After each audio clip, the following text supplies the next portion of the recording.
Assalamualaikum warahmatullahi wabarakatuh.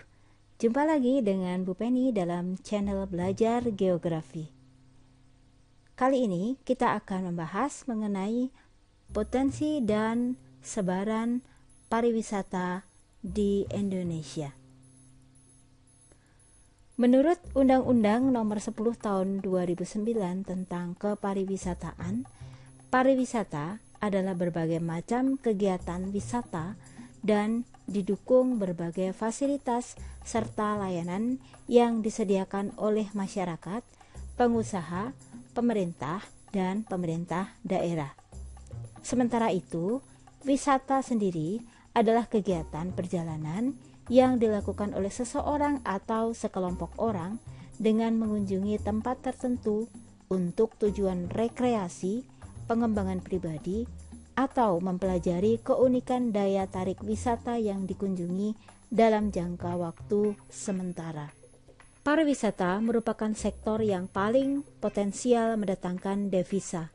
Selain itu, pariwisata juga paling mudah menciptakan lapangan kerja.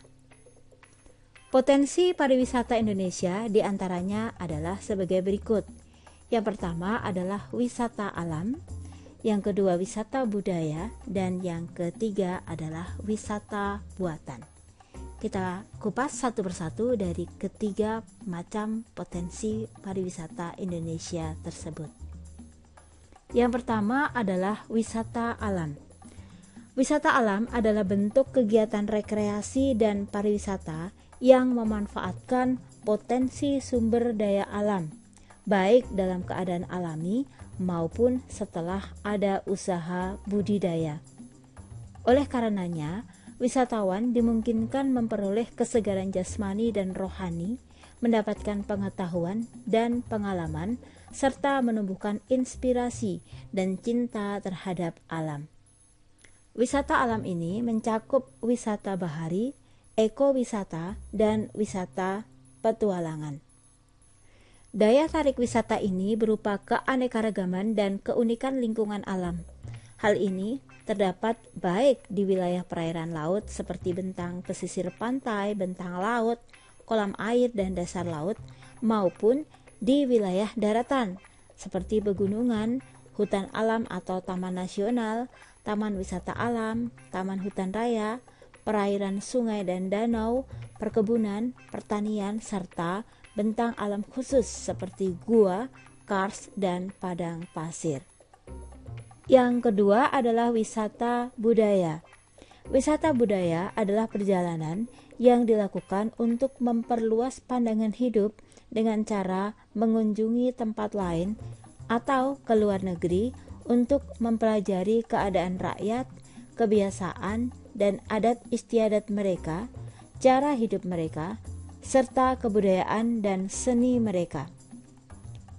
Wisata budaya antara lain mencakup wisata warisan budaya dan sejarah, wisata belanja dan kuliner, serta wisata kota dan desa.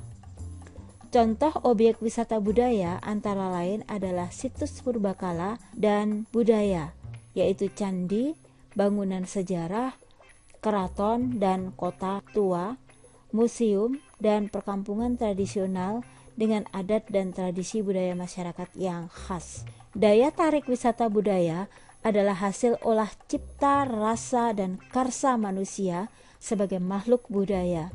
Daya tarik wisata budaya terdiri atas daya tarik yang bersifat berwujud atau tangible dan daya tarik yang bersifat tidak berwujud atau intangible. Daya tarik yang berwujud antara lain cagar budaya, perkampungan tradisional dengan adat dan tradisi budaya masyarakat yang khas, serta museum. Daya tarik yang tidak berwujud antara lain kehidupan adat dan tradisi masyarakat dan aktivitas budaya masyarakat yang khas serta keseniannya. Yang ketiga adalah wisata buatan, yaitu adalah kegiatan rekreasi dan pariwisata yang memanfaatkan objek wisata yang sangat dipengaruhi oleh upaya dan aktivitas manusia. Daya tarik wisata hasil buatan manusia bersifat khusus dan merupakan kreasi artifisial atau artificially created. dan kegiatan-kegiatan manusia lainnya di luar ranah wisata alam dan wisata budaya. Wisata buatan mencakup wisata MICE atau Meeting, Incentive, Convention and Exhibition, atau dalam bahasa Indonesianya adalah pertemuan, insentif, konvensi, dan pameran. Wisata olahraga dan wisata terintegrasi. Contoh objek wisata buatan antara lain adalah wisata rekreasi dan hiburan atau taman yang bertema, fasilitas peristirahatan terpadu atau integrated resource, serta fasilitas rekreasi dan olahraga. Wisata alam, wisata budaya, dan wisata buatan tidaklah terpisahkan satu sama lain.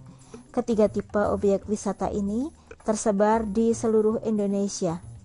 Menurut Peraturan Pemerintah Nomor 50 Tahun 2011 tentang Rencana Induk Pembangunan Kepariwisataan tahun 2010 hingga 2025, perwilayahan pembangunan destinasi pariwisata nasional mencakup hal-hal berikut. Yang pertama adalah adanya 50 destinasi pariwisata nasional atau disingkat DPN yang tersebar di 33 provinsi. Destinasi ini berskala nasional.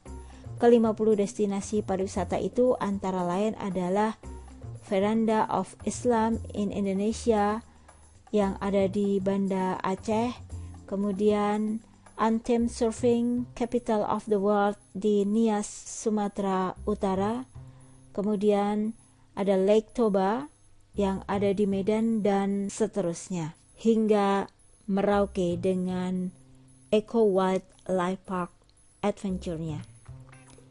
Yang kedua adalah 88 kawasan strategis pariwisata nasional atau disingkat KSPN yang tersebar di 50 DPN.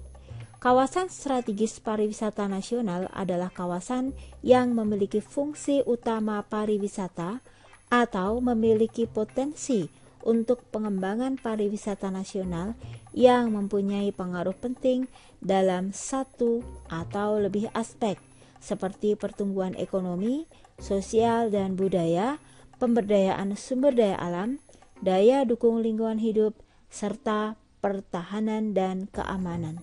Sebarannya dapat dilihat pada peta yang saya cantumkan. Demikian paparan mengenai potensi dan sebaran pariwisata di Indonesia. Semoga bermanfaat. Saya akhiri. Wassalamualaikum warahmatullahi wabarakatuh.